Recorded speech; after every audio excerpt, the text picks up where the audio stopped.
Olá, graças a Deus, mais um grande dia, como sempre, uma grande oportunidade, um privilégio imenso, maravilhoso, como sempre, poderoso, poder compartilhar uma mensagem, uma palavra, a leitura bíblica que estamos fazendo diariamente, praticamente. E assim, o conhecimento é maravilhoso e tem que ser algo que tem que ser inevitável em nossa vida. Nós precisamos sim realmente querer conhecer ainda muito mais, fazer mais e melhor para o nosso Deus, poder conhecê-lo ainda muito mais, que como diz a sua palavra, muitos estão perecendo por não conhecer o seu Deus verdadeiro, porque não conhece a sua vontade, a sua palavra, enfim.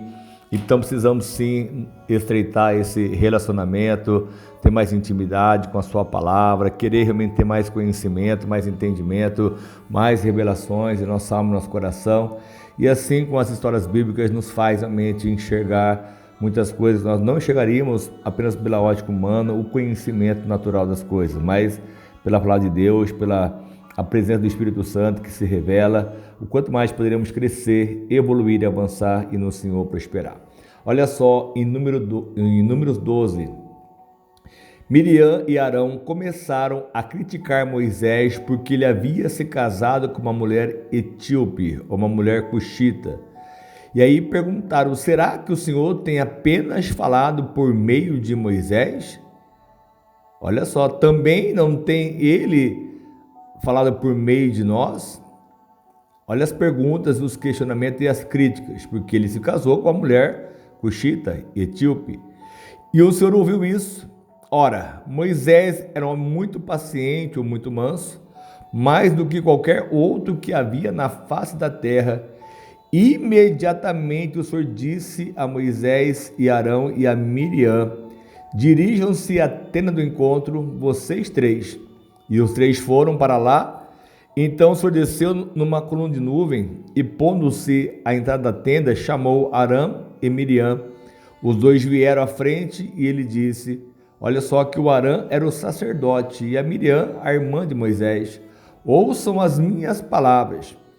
Quando entre vocês há um profeta do Senhor, e ele por meio eu me revelo em visões, em sonho falo com ele, não é assim, porém, com meu servo Moisés, que é fiel em toda a minha casa. Moisés tinha uma comunhão maior, ele era o líder do seu povo, que Deus levantou isso com esse propósito. Com ele eu falo face a face, claramente, e não por enigmas. Ele vê a forma do Senhor.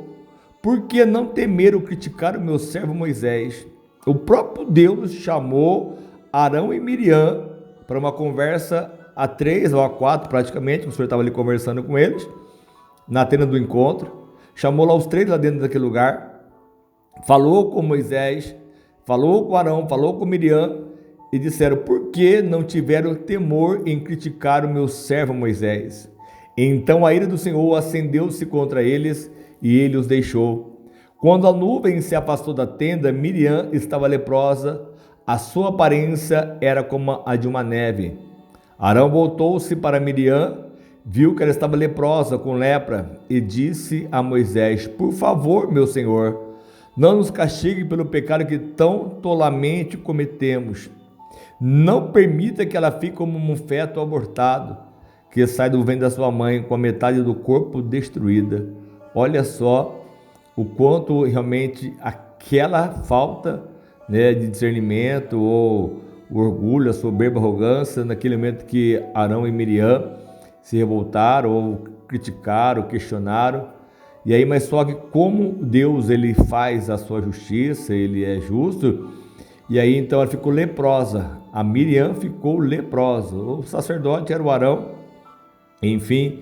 Não permita que aí então foram clamar: não me castigue pelo pecado que tão loucamente cometemos. Não permita que ela fique com um feto abortado que sai do ventre da sua mãe, com metade do corpo destruída. Então Moisés clamou ao Senhor: ó Deus, por misericórdia, concede-lhe a cura. E o Senhor respondeu a Moisés: se o pai dela lhe tivesse no rosto cuspido, não estaria ela envergonhada 7 dias? Então que ela fique isolada fora do acampamento por 7 dias, depois ela poderá ser trazida de volta. Então Miriam ficou isolada 7 dias fora do acampamento, E o povo não partiu enquanto ela não foi trazida de volta.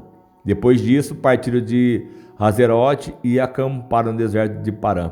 Olha só que situação mais trágica, né? Ou mais angustiante para Miriam. Ela ficou envergonhada praticamente por 7 dias fora do acampamento, né? É uma situação, você vê, pessoas elas falam o que vem na cabeça, falam o que vem como dizem, na telha. Aí eu falo mesmo, não tenho temor, não tenho medo de nada. E aqui neste momento, para nos criar um temor muito maior, né? Não julgue, não critique, não façam coisa que Deus ele venha ver e não se agradar. Assim, porque o próprio Deus ele ouviu o que a Miriam e o que o Arão estava ali criticando, e assim veio na tenda, chamou os 3 ali praticamente de forma individual, os 3, e ali ele mostrou realmente como deveria ser o castigo e a maneira como ele fez com que Miriam pudesse realmente temer muito mais a Deus.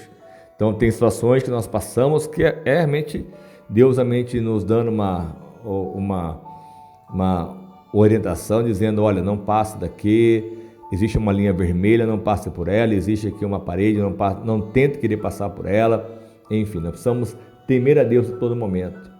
E no capítulo 13, olha só, e o Senhor disse a Moisés, envia alguns homens em missão de reconhecimento à terra de Canaã, terra que eu dou aos israelitas. Envia um líder de cada tribo dos seus antepassados. E assim Moisés enviou os exércitos de Parã, conforme a ordem do Senhor, e todos eles eram chefes dos israelitas. São estes os seus nomes: da tribo de Rubem, Samuá, filho de Zacur; da tribo de Simeão, Safate, filho de Ori; da tribo de Judá, Caleb, filho de Jefoné; da tribo de Zacar, Igal, filho de José; da tribo de Efaim, Oséias, filho de Num, que também significa Josué; e da tribo de Benjamim, Paute, filho de Rafu; da tribo de Zebulon, Gadiel, filho de Sodi; da tribo de José, isto é, da tribo de Manassés, Gad, filho de Susi; da tribo de Dan, Amiel, filho de Gemali; da tribo de Aser, Setur, filho de Micael; da tribo de Naphtali, Nabi, filho de Volse; da tribo de Gad, Guel, filho de Maqui. São esses os nomes dos homens que Moisés enviou em missão de reconhecimento do território. A Oséias, filho de Num, Moisés deu o nome de Josué.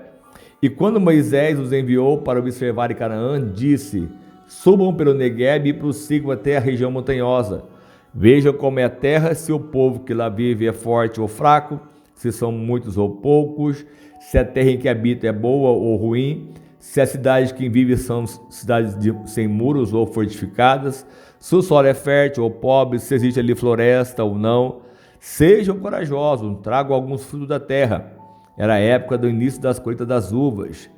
Eles subiram, observaram a terra desde o deserto de Zim até Reob, na direção de Lebo-Hamate, subiram de Neguebe e chegaram a Hebron, onde viviam Aimã, Sessai e Taimã, descendentes de Enac, que era o gigante.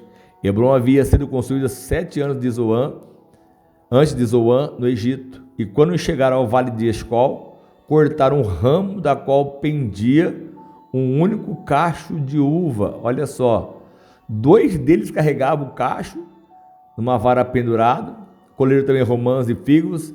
Aquele lugar foi chamado Vale de Escol por causa do cacho de uvas que os israelitas cortaram ali. E ao fim de 40 dias, eles voltaram da missão de reconhecimento daquela terra. E eles então retornaram a Moisés, de Arão e toda a sua comunidade de Israel em Cádiz, no deserto de Parã, onde prestaram relatório a eles e toda a comunidade de Israel. E lhes mostraram o fruto da terra e deram o seguinte relatório a Moisés: entramos na terra a qual você nos enviou, onde há leite e mel com fartura. Aqui estão alguns frutos dela, mas o povo que lá vive é poderoso e as cidades são fortificadas e muito grandes. Também vimos ali descendentes de Anak. Os amalequitas vivem no Neguebe, os hititas, os jebuseus, os amorreus vivem na região montanhosa, os cananeus vivem perto do mar e junto ao Jordão. Então o Caleb fez o povo calar-se perante Moisés e disse: subamos, tomamos posse da terra, é certo que venceremos. Mas os homens que tido com ele disseram: não podemos atacar aquele povo, é mais forte do que nós. E espalharam entre os israelitas um relatório negativo acerca daquela terra e disseram: a terra pela meio do qual pomos a espiar, ou a missão de reconhecimento, devora os que nela vivem. Tudo que vimos são de grande estatura. Vimos também os gigantes, os descendentes de Anak, diante dele que parecíamos gafanhoto e nós a eles. Então olha só que situação, a visão que eles tiveram de si mesmo, se achando tão insignificante. Olha só, diante de que parecíamos gafanhotos e nós a eles. Quer dizer, nós somos tão pequenos, tão insignificantes, como poderíamos alcançar tal vitória, tal resposta, tal terra? Mas o Senhor deu essa terra, Ele disse: eu estou dando, vale apenas reconhecer essa terra. A terra trouxera o fruto, a qual o cacho de uva poderia ser trazido na verga, né, uma madeira que colocaram ali o cacho de uva, que foi carregado por 2 pessoas. Então imagina o tamanho desse cacho de uva, as bênçãos que eles contaram e disseram: ali é a terra onde o Senhor nos enviou, realmente há mel com fartura, ali existe leite, mel com fartura, trouxe os frutos. Mas aí começaram então a difamar até, dizendo: o povo é muito grande, o povo é muito forte, é muito poderoso, as nações são fortificadas, enfim. O Caleb fez o povo se calar. Vamos subir animosamente, vamos tomar posse dessa terra, é nossa, é certo que venceremos, eles são o nosso pão.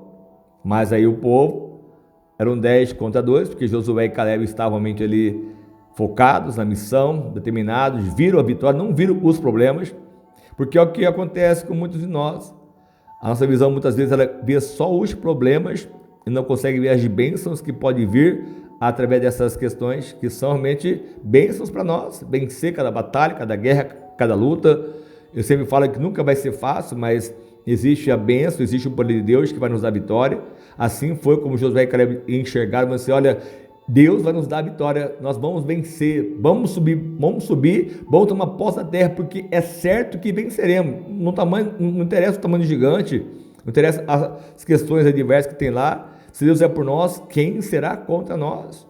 Então essa é a palavra que temos que ter. Assim como eu falava na oração do meio-dia, ontem essa palavra no domingo na igreja que eu trouxe, né, que Deus me colocou no meu coração, sobre o próprio Daniel, a qual estava na cova dos leões, e não temeu os leões, não temeu a nada.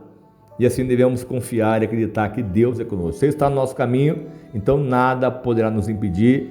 É certo que venceremos, é certo que prevaleceremos, e nada poderá nos impedir de chegar ao lugar desejado. Então que você crê nisso, confia nisso, tome posse disso, e com certeza Deus vai te surpreender e te abençoar ainda muito mais. Amém? Vamos orar? Amado Pai, mais uma vez eu quero te agradecer por este momento, essa grande oportunidade, mais uma vez poder clamar e buscar o Senhor, ter essa palavra como uma revelação maravilhosa. Deus, porque o Senhor realmente ensina aqueles que realmente estão murmurando, como esse povo também murmurou. Vamos ler amanhã no Números 14, realmente a situação a qual eles tiveram que enfrentar por causa dessa rebeldia, ou desse medo, ou dessa situação a qual difamaram a terra, até que realmente Ele prometeu dar aos seus antepassados e a eles para poder viver o melhor dessa terra, aos seus descendentes. Mas então eu peço, Pai, nos dê a visão, a revelação, para que jamais possamos enxergar apenas os problemas, mas sim enxergar a vitória através desses problemas, porque é na cova que você vai nos livrar, é na fornalha que você vai nos dar vitória. É em meio à guerra, em meio ao deserto, em meio ao gigante, é o Senhor que vai nos dar realmente a vitória, meu Pai. Então eu peço essa bênção e eu dou a minha bênção sobre o teu povo, que eles possam entender, compreender a tua forma de agir, trabalhar e viver segundo a sua palavra. Amém? Em nome de Jesus, você receba essa palavra, essa oração para a sua vida, e que possamos sim crescer, evoluir e prevalecer ainda muito mais, porque o nosso Deus é fiel para fazer muito mais do que pensamos ou imaginamos, sempre em nome de Jesus. Amém? Deus abençoe, tenham um dia maravilhoso, muito abençoado.